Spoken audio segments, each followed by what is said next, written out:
معزز باوقار محترم سامعین کرام، پردہ نشین خواتین اسلام، السلام علیکم ورحمۃ اللہ وبرکاتہ۔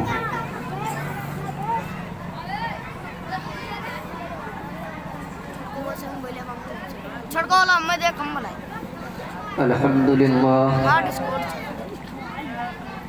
للہ الذی ابدع الافلاک والارضین، والصلاة والسلام على سید الانبیاء خاتم النبیین شفیع المذنبین رحمة للعالمین راحة العاشقین مراد المشتاقین۔ قال عز وجل في شانه طه وياسين وعلى آله وأصحابه وذرياته في شهداء محبته أجمعين، أما بعد فأعوذ بالله من الشيطان الرجيم، بسم الله الرحمن الرحيم۔ ألا إن أولياء الله لا خوف عليهم ولا هم يحزنون، صدق الله المولانا العظيم وصدق رسوله النبي الأمين المتين الكريم، ونحن على ذلك لمن الشاهدين والشاكرين، والحمد لله رب العالمين۔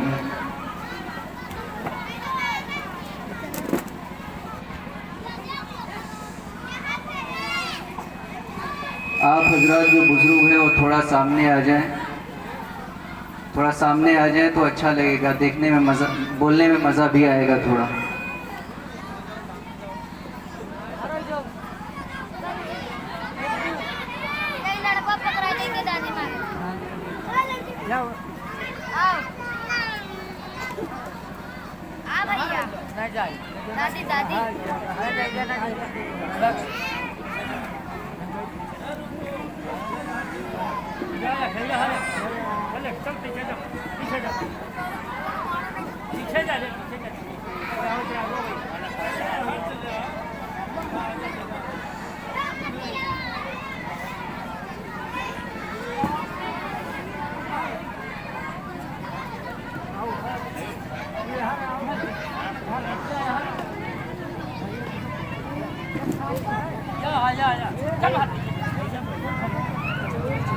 آپ حضرات تھوڑا شانتی کا ماحول بنائیں۔ ابھی آپ کو اچھے اچھے خطابات اور اچھے اچھے شعراء آئیں گے، آپ کو نعت و منقبت سنائیں گے۔ ابھی آپ کو اچھے اچھے خطابات بھی سماعت کرنا ہے۔ واہ کیا مرتبہ اے غوث ہے بالا تیرا، واہ کیا مرتبہ اے غوث ہے بالا تیرا، اونچے اونچوں کے سروں سے ہے قدم اعلیٰ تیرا، سر بھلا کیا کوئی جانے کی ہے کیسا تیرا، اولیاء ملتے ہیں آنکھیں وہ ہے تلوہ تیرا، اور تجھ سے در در سے سگ، سگ سے ہے مجھ کو نسبت، حشر تک میرے گلے میں رہے دور کا ڈورا تیرا۔ آئیے سب سے پہلے ہم اور آپ آقا نامدار مدنی تاجدار دونوں عالم کے مالک و مختار، ہم غریبوں کے غمخوار بے سہاروں کے سہارے، ہمارے اور آپ کے آقا بے کسوں کے کس بے بسوں کے بس جناب احمد مصطفیٰ محمد مصطفیٰ صلی اللہ تعالی علیہ وسلم کی بارگاہ میں درود و سلام کا نذرانہ پیش کریں، پڑھیں بآواز بلند۔ اللہم صلی علی سیدنا مولانا محمد بارک وسلم، صلو علیہ صلاۃ و سلام علیک یا رسول اللہ صلی اللہ تعالی علیہ وآلہ وسلم۔ اللہ رب العزت اپنے فصیح و بلیغ قرآن کریم میں ارشاد فرماتا ہے، الا ان اولیاء اللہ لا خوف علیہم ولا هم یحزنون، یعنی کہ اللہ کے ولیوں کو نہ ہی کوئی خوف ہے اور نہ ہی کوئی غم۔ جتنے بھی اللہ کے ولی ہیں، جو بھی جن لوگوں کو اللہ کا قرب حاصل ہے، اللہ رب العزت کے جتنے دوست ہیں، ان کو دنیا میں کسی چیز کا نہ ہی خوف ہے اور نہ ہی کوئی غم۔ تو ذرا آپ اندازہ لگائیں کہ جب اللہ کے جتنے ولی ہیں ان کو کسی چیز کا خوف اور غم نہیں ہے تو پھر کیسے اس کو غم ہو سکتا ہے جو تمام اولیاء کا سردار ہے، جس کو پیران پیر غوث اعظم دستگیر کے نام سے جانا جاتا ہے، اسے کبھی بھی کسی چیز کا خوف اور غم نہیں ہو سکتا، کیونکہ اگر ولایت کسی کے در سے بٹی ہے تو وہ غوث اعظم رضی اللہ تعالیٰ عنہ ہے، انہی کے وہاں سے ولایت کے مرتبے پر سب کوئی فائز ہوتا ہے، انہی کے در سے ایک سے اللہ والوں کو ولایت ملتی ہے۔ حضور غوث اعظم، کیونکہ حضور غوث اعظم رضی اللہ تعالیٰ عنہ اسلاب الاحوال ہیں، جس سے چاہے ولایت کو چھین سکتے ہیں، جس کو چاہے ولایت دے سکتے ہیں۔ یہ ہمارے غوث پاک رضی اللہ تعالیٰ عنہ کی شان ہے۔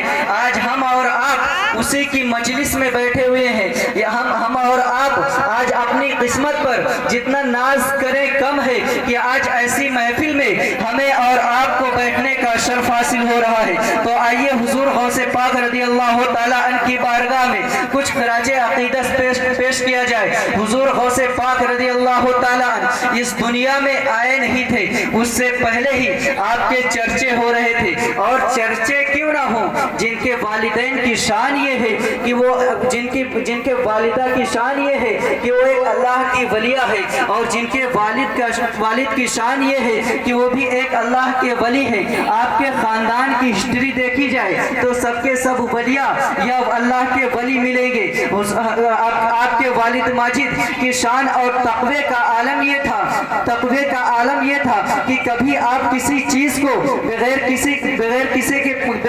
کسی دوسرے کی چیزوں کو ہاتھ نہیں لگاتے تھے جب تک اس سے اجازت نہ طلب کر لیں۔ آپ کے تقوی کا یہ عالم تھا کہ ایک بار آپ دریا کے کنارے سے گزر رہے ہیں کہ آپ کو ایک سیب دکھائی دیا، آپ نے دریا سے سیب کو اٹھایا، اس کے بعد اس کو تناول فرما لیا۔ کھانے کے بعد میں آپ کو یہ چیز احساس ہوئی کہ معلوم نہیں کس کا یہ سیب تھا، دریا سے بہتا ہوا جا رہا تھا، میں نے اس سیب کو کھا لیا ہے۔ حضور غوث پاک رضی اللہ تعالیٰ عنہ کے والد کے ذہن میں یہ بات آتی ہے، اور آپ یہ سوچتے ہیں کہ آج میں جب یہاں پر ہوں، آج دنیا میں ہوں، میں نے اس کو کھا لیا، اگر کل میدان محشر میں مجھ سے اس چیز کی پوچھ تاچھ کی جائے گی تو میں کیا جواب دوں گا؟ اللہ اکبر! یہ ہوتے ہیں اللہ کے ولی، جن کی شان یہ ہوا کرتی ہے۔ ہمارا اور آپ کا حال تو یہ ہے کہ اگر کسی کا مال مل جائے تو کروڑوں ہضم کر جاتے ہیں۔ وہ ایک کہاوت ہے نہیں کہ اگر کسی کا مال مل جائے تو ہضم کر جاتے ہیں اور ڈکار تک بھی نہیں لیتے ہیں۔ یہ ہمارا اور آپ کا حال ہے، تو کیسے اللہ کا قرب حاصل کر سکتے ہیں؟ خدا کے بندو، ذرا اللہ سے ڈرو، ہمیں ایک دن مرنا بھی ہے، قبر میں بھی جانا ہے، میدان محشر میں بھی جانا ہے۔ اپنا کون سا منہ لے کر کے جائیں گے؟ کل رسول کریم صلی اللہ تعالیٰ علیہ وسلم کے سامنے کون سا منہ دکھائیں گے؟ ذرا سوچو، اپنے اندر اس چیز کی احساس پیدا کرو۔ آج دیکھا جائے ہمارے اندر یہ ساری چیزیں تو ہے ہی، 5 وقت کی نماز فرض کی گئی، ہم اس مسجدوں تک نہیں جاتے، مسجدوں کو آباد نہیں کرتے، ہماری مسجدیں ویران ہیں، اس کے بعد جگہ جگہ پر جا کر کے دعا کراتے ہوئے نظر آ رہے ہیں۔ مولانا صاحب دعا کر دیجئے، ہم بہت پریشان ہیں۔ میں کہتا ہوں مولانا صاحب کے دعا کرنے سے ہوگا کیا؟ پہلے تم اپنی مسجدوں کو آباد کرو، پہلے تم اللہ کو راضی کرو، اس کے بعد میں تم اللہ سے جو کوئی بھی مانگو گے اللہ رب العزت تمہیں دے گا، تمہیں مولانا کے پاس آنے کی ضرورت ہی نہیں ہے۔ بہرحال حضور غوث پاک رضی اللہ تعالیٰ عنہ کے والد گرامی جب یہ چیز سوچتے ہیں، دریا کے کنارے چل دیتے ہیں، چلتے چلتے آپ جب سفر طے کرتے ہیں، ایک باغ کے قریب میں پہنچتے ہیں، آپ کیا دیکھتے ہیں کہ ایک باغ ہے، اور اس باغ میں ایک سیب کا درخت ہے، اس درخت کی ٹہنی ندی میں لٹک رہی ہے۔ آپ نے سوچا کہ ہاں یہ اسی درخت کا سیب ہو سکتا ہے جو ٹوٹ کر کے اس ندی میں بہتا ہوا گیا، اور میں نے اٹھا کر کے کھا لیا۔ آپ باغ میں جاتے ہیں اور پوچھتے ہیں